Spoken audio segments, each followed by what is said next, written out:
Christ alone, my hope is found. He is my light, my strength, my song. Bonjour frères et sœurs, bienvenue de retour dans cet effort de mieux comprendre la Bible, de mieux plus apprécier la parole de Dieu. Et nous sommes que dans le livre de Nombres. On avance à travers le Pentateuque, mais des fois très tranquillement.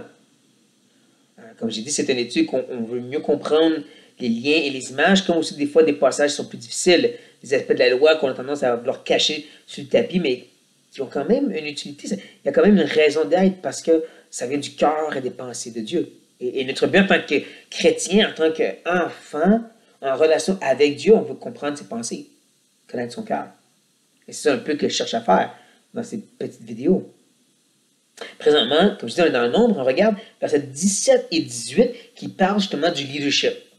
J'aimerais qu'on voit certains des liens avec le leadership du Nouveau Testament. Ouais.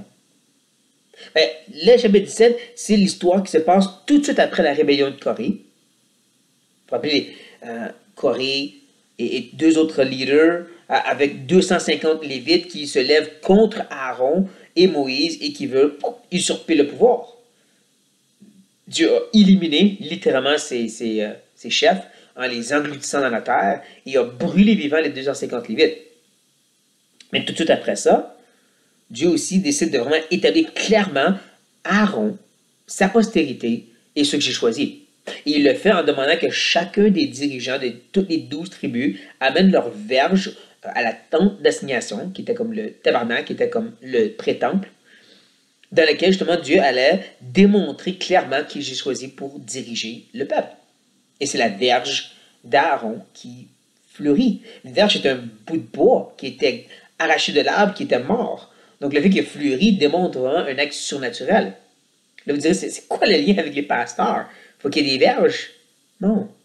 Le lien avec le pasteur, c'est que trop souvent on pense qu'un pasteur c'est celui qui enseigne, point. Que le seul don qu'un pasteur devrait avoir, c'est celui d'enseignement. Faux. Quand on regarde comme il faut les passages comme 1 Timothée 3 puis Tite chapitre 1, on voit qu'il y a plusieurs qualifications qui ne s'arrêtent pas juste à enseignant. Enseignant, c'est une qualification parmi une dizaine d'autres.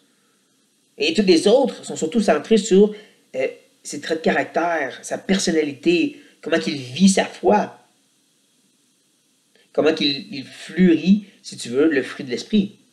C'est là que le lien que je fais. Où est-ce que la verge qui fleurit, on pourrait le voir un peu comme une image que celui que Dieu établit maintenant comme dirigeant de l'Église, c'est ceux dans lequel il fait fleurir justement ses caractères à la ressemblance de Christ. Parce qu'on regarde les listes, on dirait qui peut être pasteur, tu vu, c'est qu'est-ce que ça demande? Parce que c'est Dieu qui fait cette œuvre. Ce que Dieu appelle, il équipe pour être capable de diriger. C'est pour ça que c'est pas juste quelqu'un qui se lève et qui s'appelle pasteur. Et c'est même pas nécessairement quelqu'un qui a du bon leadership, comme on dit. L'idée de leadership, c'est pas nécessairement ce que la Bible reconnaît. Pensez à Aaron qui a construit le vœu d'or. C'est pas du bon leadership, ça. Il a amené à plus qu'une reprise le peuple dans le péché, Aaron. Et Moïse, celui qui bégaye, celui qui fait de graves erreurs, c'est pas non plus un bon leader. Mais il avait été équipé par Dieu. Mais il avait été appelé par Dieu. Et c'est là mon point. Celui que Dieu appelle, il équipe pour faire le travail qu'il lui demande. Là, on arrive ensuite dans le chapitre 18. Chapitre 18 commence tout de suite en disant, vous, Aaron, la postérité, ces prêtres, vous allez porter le fardeau, le déshonneur d'Israël. Oui, justement, même que littéralement, physiquement, ils devaient porter sur eux un éphod, une épaulette en or sur laquelle toutes les 12 tribus étaient écrites.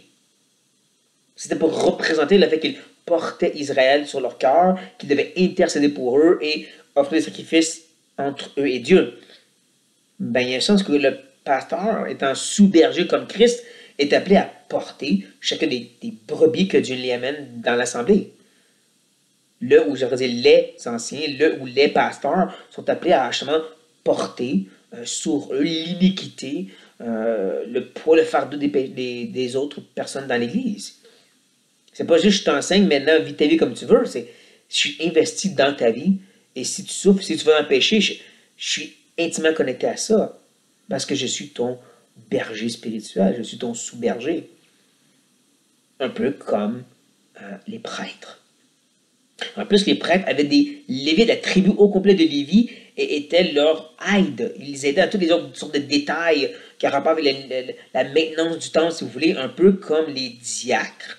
Diaconéo, serviteurs, sont appelés à justement prendre la relève pour des choses de détails, des choses secondaires. On va dans Acte 6, l'établissement des premiers diacres, on voit justement l'appel à des hommes de prendre la relève et de s'occuper des finances, s'occuper des veuves, pour que les leaders puissent s'occuper de l'œuvre spirituelle, de prier, d'enseigner, de prendre soin des brebis. Et on voit que ça continue ensuite. Encore, 1 Timothée chapitre 3, où est-ce qu'il parle des qualifications pour les diacres. Parce que c'est toute une responsabilité, c'est pas chez n'importe qui non plus. Et ultimement, toujours dans le chapitre 18, on voit que Dieu pourvoit aux besoins de ceux qui se dédient pour le peuple, se dédient à servir dans le temple, en leur donnant tout ce qui est amené au temple. Que ce soit la viande, une bonne partie de la viande qui était sacrifiée, pouvait être mangée par les prêtres. Pas tous, parce que certains étaient brûlés, mais la plupart étaient mangés par les prêtres, mais aussi la récolte que le peuple amenait au temple était pour eux et les Lévites. Mais encore, on voit la même chose. Paul le dit très clairement que celui qui vit de l'Évangile, on va pourvoir pour lui. Celui qui travaille de l'Évangile va vivre de l'Évangile, je devrais dire. Il y a encore cette idée que celui qui est appelé par Dieu, équipé pour se dédier à cette œuvre, Dieu va prendre soin de lui à travers le peuple, comme avec la prêtrise d'Aaron. Donc on peut voir des beaux liens parce que c'est le même Dieu qui établit deux alliances, mais quand même une similitude, beaucoup de similarités entre les deux leaderships que Dieu avait établis. Parce que c'est le Dieu que nous avons. Pensez à ça, frères et sœurs. Prenez le temps de voir ces liens quand vous passez à travers la parole de Dieu. Surtout le livre de Nombre. Il est plus intéressant que vous pensez. Et sur ça, soyez bénis. The solid ground, firm through the fiercest drought and storm.